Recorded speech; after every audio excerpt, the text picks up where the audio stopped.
le passage de la Bible qui nous enseigne comment nous préparer au combat spirituel se trouve peut-être à l'endroit le plus inattendu du Nouveau Testament, la lettre de Paul aux Éphésiens. On va regarder cette lettre ensemble. Si vous êtes déjà senti fatigué, ou aujourd'hui vous l'êtes, ou découragé, seul, ou submergé par les pressions de la vie, Éphésiens est l'une des lettres les plus belles et les plus édifiantes de toute la Bible. Dès les premiers versets, Paul lève nos yeux de la terre vers le ciel et nous rappelle que nous sommes qui nous sommes en Jésus-Christ le Messie. Il nous dit que nous avons été bénis selon les richesses de sa grâce. Chapitre 1, verset 7. Non pas à partir des richesses, mais selon ses richesses. Une grâce sans mesure, des bénédictions sans limite, des ressources infinies. Il nous rappelle que nous avons été connus, aimés et choisis par Dieu avant la fondation du monde. Avant que les montagnes ne soient formées et que les étoiles ne peuplent les cieux, Dieu portait déjà son peuple dans son cœur et dans sa pensée. Il nous a destinés non seulement à une éternité en sa présence, mais aussi à une vie pleine de sens ici et maintenant. Et il nous a adoptés pour toujours comme ses fils et ses filles. Chapitre 1, verset 5. Il nous a révélé le mystère de sa volonté, verset 9. Il nous a donné son propre esprit comme gage de notre héritage, verset 14. Toujours au chapitre 1. L'Épître aux Éphésiens est véritablement une lettre empreinte de richesse spirituelle. Le message de la lettre aux Éphésiens pourrait encore se résumer en une seule phrase. Les croyants sont riches, exceptionnellement riches, spirituellement riches, bien au-delà de tout ce que ce monde peut offrir. Et cette lettre présente aussi une autre particularité remarquable. On a presque l'impression qu'elle a été écrite au ciel même, dans un endroit joyeux. Pourtant, Paul l'a rédigée alors qu'il était emprisonné, dans l'attente d'un procès à Rome, et peut-être même près de la mort. Humainement parlant, ce n'étaient pas les conditions idéales pour écrire l'une des plus grandes lettres positives jamais composées. Mais c'était dans ces conditions que l'Esprit de Dieu inspire un homme. Le Seigneur accomplit souvent ses œuvres les plus profondes dans les situations les plus éprouvantes. Parce que les croyants d'Éphèse vivaient eux aussi dans des circonstances difficiles. Leur ville est envahie par l'idolâtrie, l'immoralité, la superstition et des pratiques occultes. Pourtant, Paul consacre très peu de temps à évoquer les ténèbres qui les entourent. Au lieu de cela, il tourne leur regard vers le haut, il leur rappelle qui ils sont et à qui ils appartiennent. C'est pourquoi j'aime appeler l'Épître aux Éphésiens une rose dans le désert. Pourquoi? Parce qu'une rose ne peut pas puiser sa vie dans le sol sec et aride qui l'entoure. Sa nourriture doit provenir d'ailleurs. Il en va de même pour le croyant. Notre force ne vient pas de ce monde. Nos racines s'élèvent vers le ciel. Dieu ne retire pas son peuple du désert et lui permet d'y fleurir. Et c'est peut-être ce qui explique la manière dont Paul conclut cette magnifique lettre. Après nous avoir conduits dans les lieux célestes et nous avoir montré nos richesses en Christ, ensuite, le voile se lève soudain. Une autre réalité nous apparaît, un autre monde, un autre champ de bataille. Car dans Éphésiens chapitre 6, nous découvrons que le croyant ne vit pas sur une aire de jeu, un endroit pour jouer, mais sur un champ de bataille terrestre. Un ennemi est révélé dans le texte. Ses stratégies sont mises à jour, sont exposées et son organisation est dévoilée. Et c'est juste ici, avant de déclarer cette guerre invisible, que Paul décrit avec ces mots dans Éphésiens 6:10, « Au reste, fortifiez-vous dans le Seigneur et par sa force toute puissante. » Et ensuite, il va décrire ses ennemis. Et c'est un verset très riche et puissant. Parce qu'il parle de la force, il dit de se fortifier, il parle de la force et la toute-puissance. Il superpose délibérément ces expressions en utilisant 3 mots apparentés, mais distincts pour désigner la puissance. Le premier mot, fortifiez-vous, vient du grec andynamo. On a le mot dynamite. Il évoque une puissance placée en nous, une force qui ne vient pas de nous-mêmes, mais qui est fournie par Dieu. La deuxième, le mot force, désigne une puissance manifestée, une domination et des forces agissantes. Le troisième, la toute-puissance, renvoie à la puissance intrinsèque et à la capacité souveraine de Dieu, puissance illimitée qui soutient son peuple. Le message de Paul est clair, la force nécessaire pour ce combat ne se trouve pas en nous, elle se trouve dans le Seigneur et dans la puissance de sa force. C'est une manière magnifique d'entamer ce passage. Car dans les versets qui suivent, nous rencontrerons des ennemis redoutables et de puissantes forces du mal. Mais avant même d'évoquer la force de l'ennemi, Paul nous rappelle d'abord la force infiniment plus grande de notre Dieu. Les forces des ténèbres sont peut-être puissantes, mais en lui, nous sommes plus forts encore. Comme la Bible dit, nous sommes plus que vainqueurs par celui qui nous a sauvés. Vient ensuite le moment de faire face à la réalité. L'Esprit nous transporte soudain sur le champ de bataille lui-même et déclare au verset 11 « Revêtez-vous de toutes les armes de Dieu, afin de pouvoir tenir ferme contre les ruses du diable. » Deux vérités importantes ressortent de ce verset. Premièrement, l'expression « revêtez-vous ». Ça signifie que nous ne portons pas cette armure automatiquement, naturellement. Nous ne naissons pas avec une ceinture,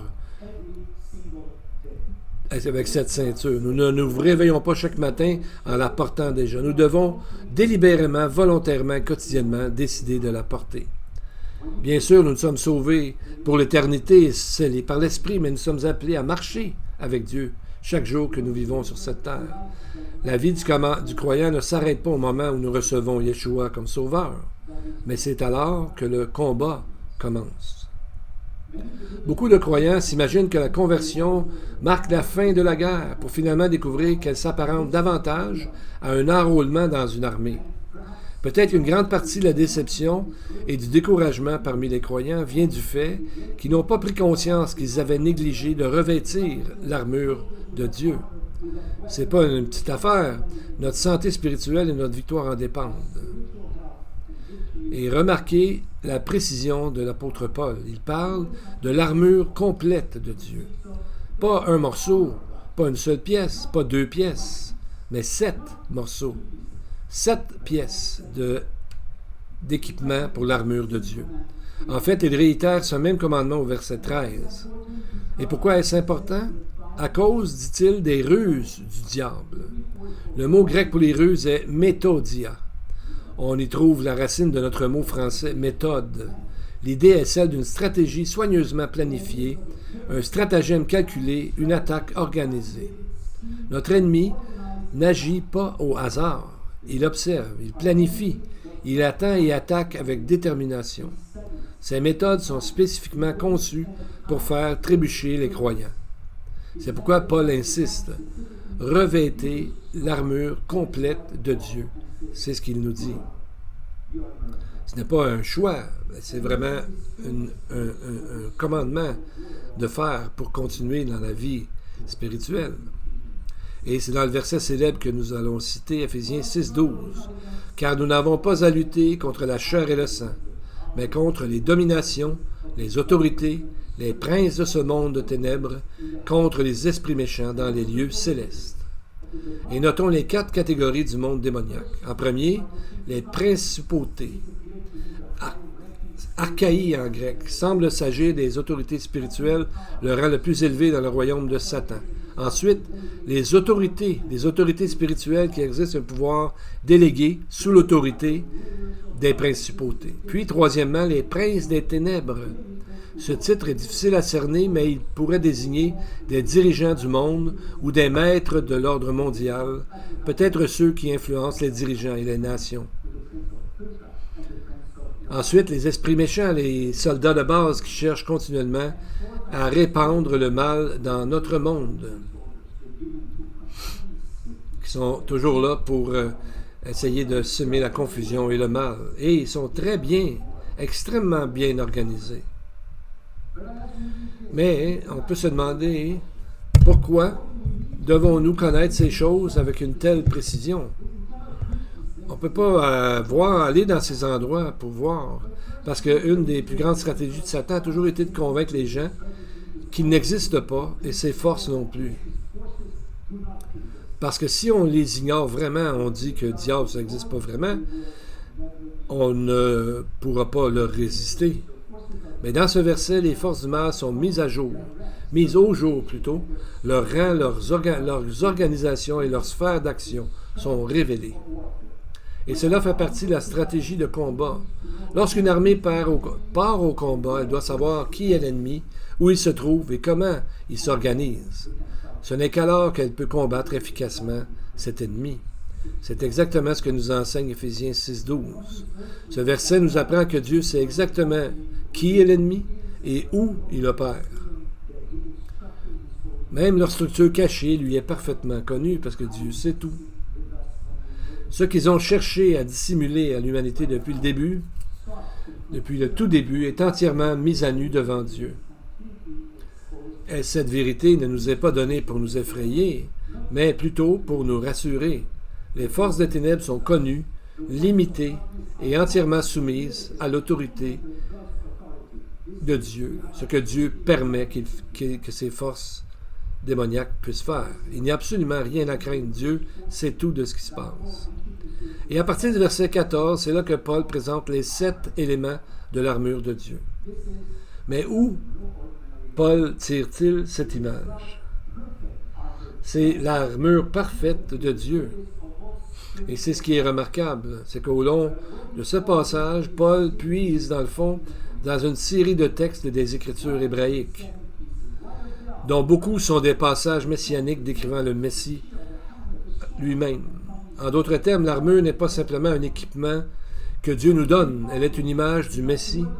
Le Messie est notre force, il est notre puissance, il est notre défense.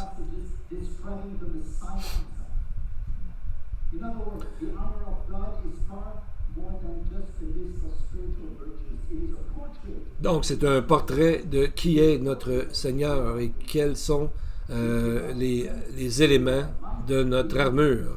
Ce n'est pas simplement facile de dire, ça ressemble à l'armure des Romains.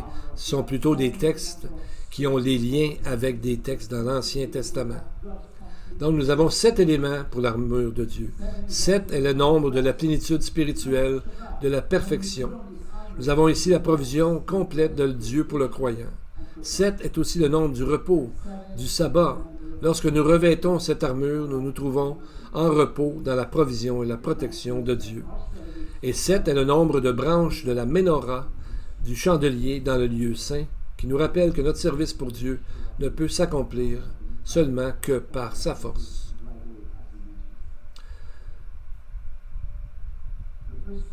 Le premier élément que nous allons voir, la ceinture de la vérité. Le texte dit « Tenez-vous donc prêts, ayant à vos reins la ceinture de la vérité. » Il s'agit d'une référence directe à Ésaïe, chapitre 11, un passage messianique qui décrit le règne du roi à venir. Ce passage nous dit que le loup habitera avec l'agneau, et ce passage décrit une époque de bénédiction, nous révèle aussi comment le Messie apparaîtra. Il est écrit « La justice sera la ceinture de ses reins, et la fidélité la ceinture de ses hanches. » Ésaïe 11, 5.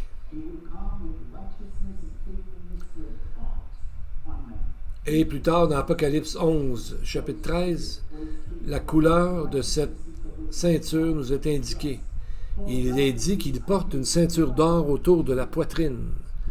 Et peut-être sera-t-il inscrit « Fidélité et justice ». Parce que la vérité, la justice et la fidélité et toutes les bénédictions et les belles choses sont en Jésus lui-même. Jésus lui-même a dit « Je suis le chemin, la vérité et la vie ». Jean 14, 6. Donc le premier élément de l'armure a rapport avec la vérité et que tout croyant est appelé à revêtir.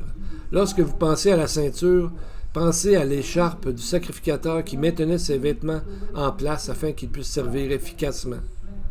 Tout croyant a été appelé à être sacrificateur pour Dieu.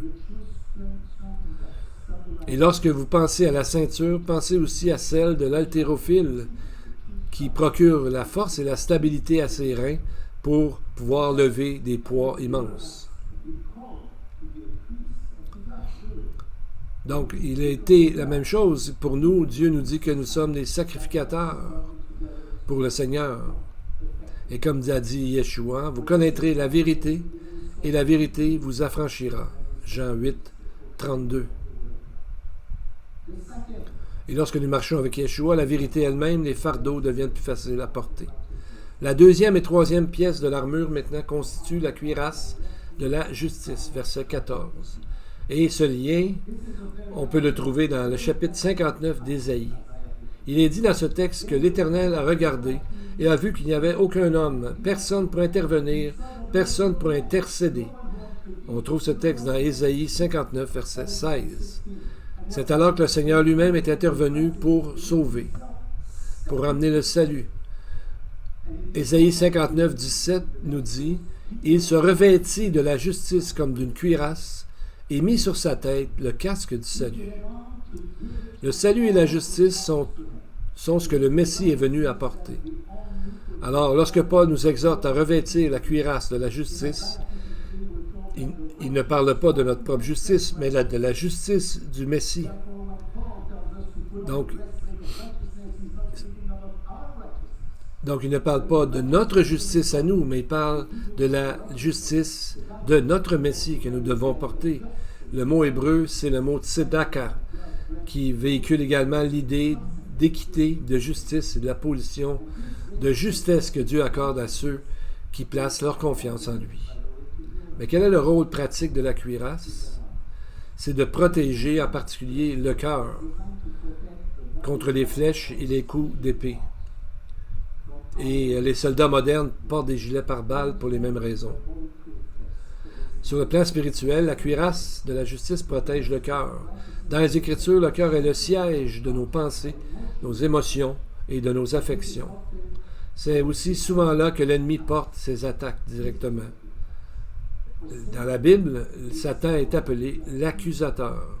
Non seulement il nous accuse devant Dieu, mais il cherche aussi à nous accuser en nous-mêmes en remplissant nos cœurs de culpabilité, condamnation, anxiété et désespoir.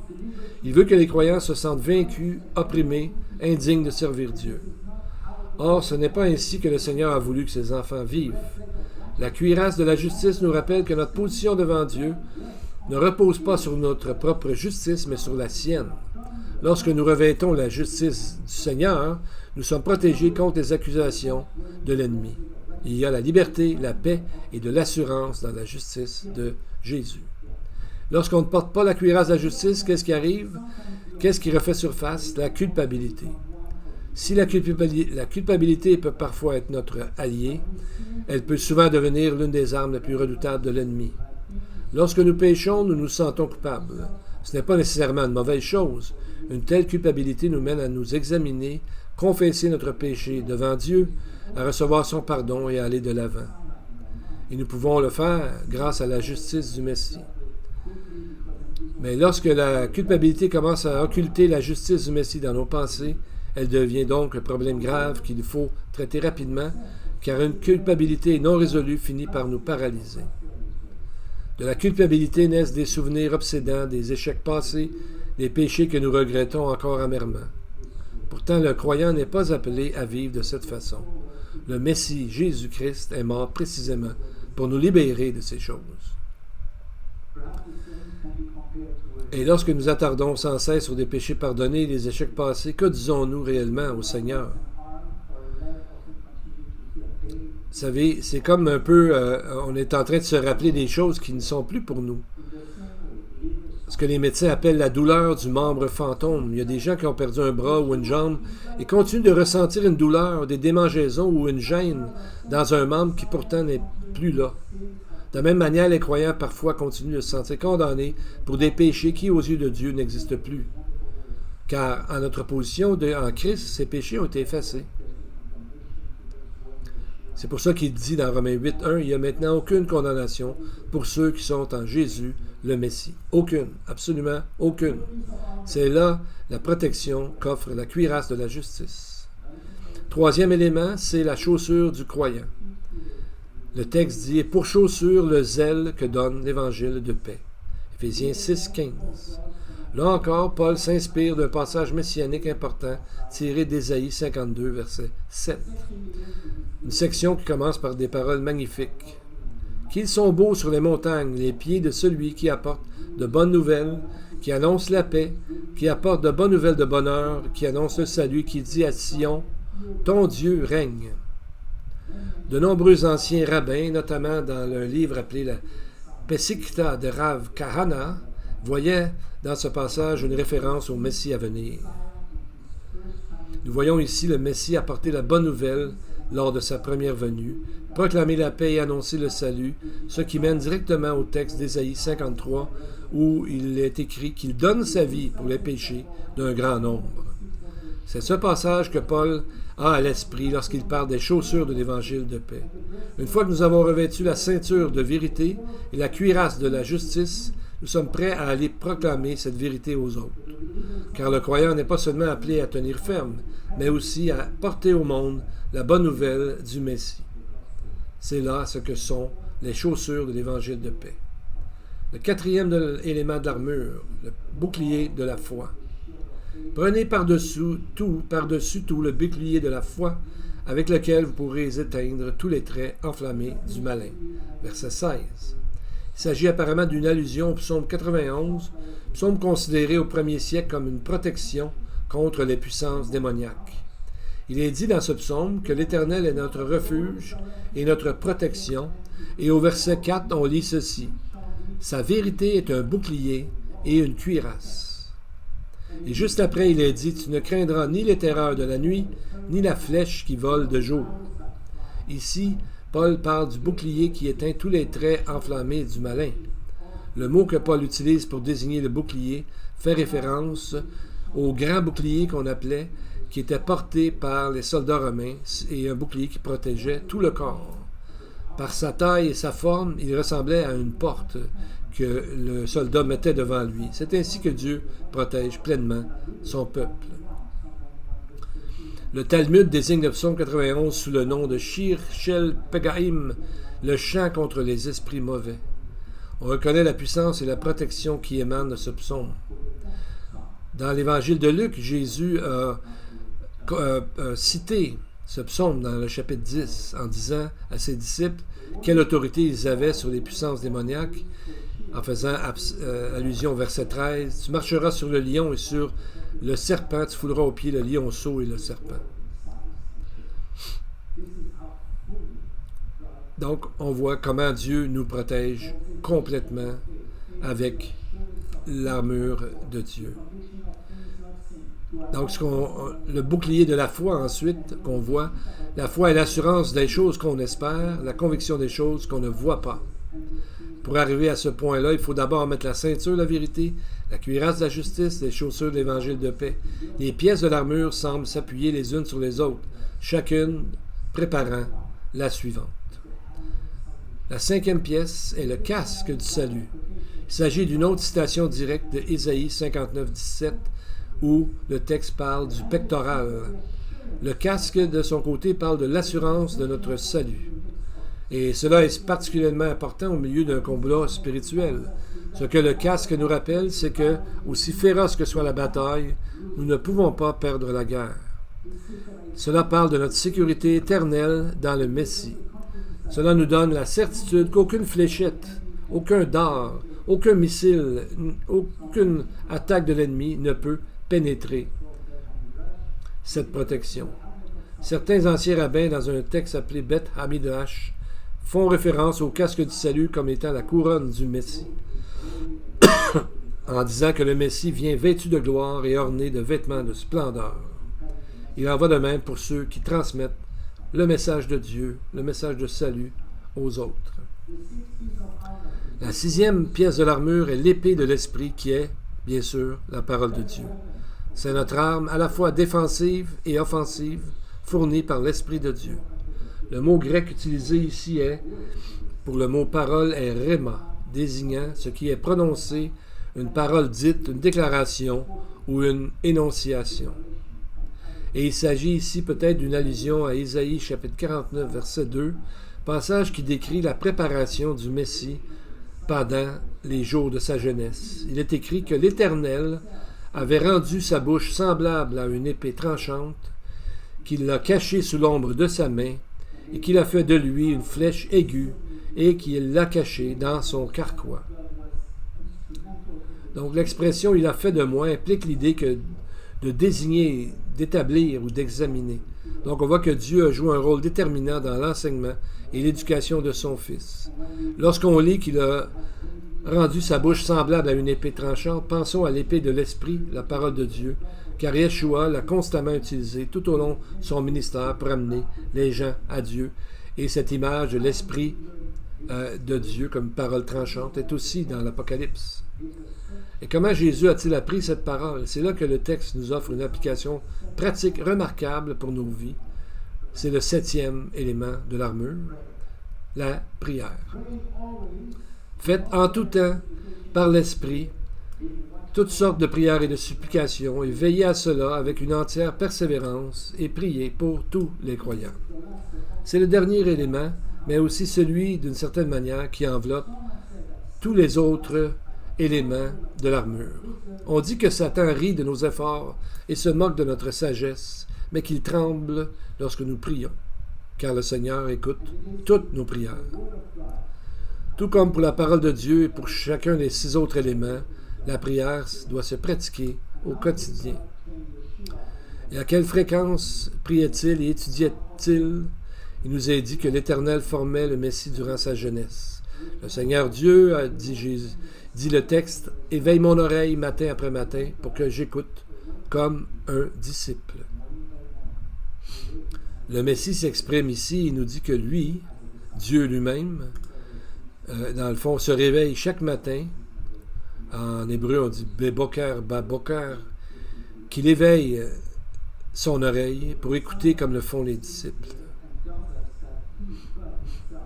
Donc, matin après matin, chaque matin, le Messie était en communion avec Dieu le Père, assurément par la prière et par l'étude de la parole. Et grâce à l'enseignement du Ruach Kodesh, l'Esprit Saint, nous comprenons que Yeshua a grandi spirituellement par la parole même de Dieu et que Dieu l'a formé. Modèle à suivre pour nous dans notre vie pour atteindre une maturité spirituelle. La prière matinale, la lecture de la parole de Dieu et encore la prière. C'est ainsi que Dieu a parlé à Yeshua durant sa jeunesse, mais c'est aussi ainsi qu'il a parlé à tant de croyants à travers l'histoire pour les former. C'est ce que Yeshua s'est servi tout au long de son ministère pour proclamer et défendre la vérité. La plus grande leçon concernant l'armure est ceci. L'armure n'est pas simplement quelque chose que le Messie nous donne. L'armure, c'est le Messie lui-même. Il est notre vérité, la ceinture de la vérité. Il est notre justice, la cuirasse de la justice. Notre paix, les chaussures de l'évangile de paix. L'objet de notre foi, le bouclier de la foi. Il est notre salut, le casque du salut. Il est la parole vivante, l'épée de l'esprit. Et par lui, nous avons accès au Père dans la prière, cette atmosphère dans laquelle toute l'armure est portée et revêtue de puissance. Comme David, lorsqu'il est allé affronter Goliath, le roi Saül lui a proposé son armure. David l'a essayé, mais il l'a retirée en disant « Je ne peux pas y aller avec ça ». L'armure humaine ne pouvait pas remporter cette bataille de Dieu. Et il ne peut pas non plus remporter les batailles de Dieu. David y est allé, au contraire, par la foi, au nom du Seigneur. Il en va de même pour nous. Il nous a donné quelque chose d'infiniment plus grand. Il nous a donné la force, la sagesse et les méthodes humaines. Il nous a donné le Messie lui-même. Et chaque jour, nous avons la joie de pouvoir prier et parler en son nom. Prions. Avinu Malkeinu, notre Père, notre Roi, le Père de tout ce qui est bon et vrai. Apprends-nous à aimer comme tu aimes, avec sincérité et un cœur pur, afin que nous puissions puiser à la source de ta générosité, de ta bonté et de ta patience. Préserve-nous de l'erreur dans le cours de nos journées pour que nos pensées à ton égard soient vraies, nos actions justes et nos intentions irréprochables. Bénis chacun ici ce matin et en ligne, afin qu'on se tourne vers toi avec confiance, toi qui es toujours fidèle. C'est pour ça que nous te remercions au nom de Yeshua HaMashiach, Que l'Éternel vous bénisse et vous garde, fasse briller sa face sur vous et qu'il vous accorde sa grâce. Que l'Éternel tourne sa face vers vous en vous donnant sa paix. Amen. Amen.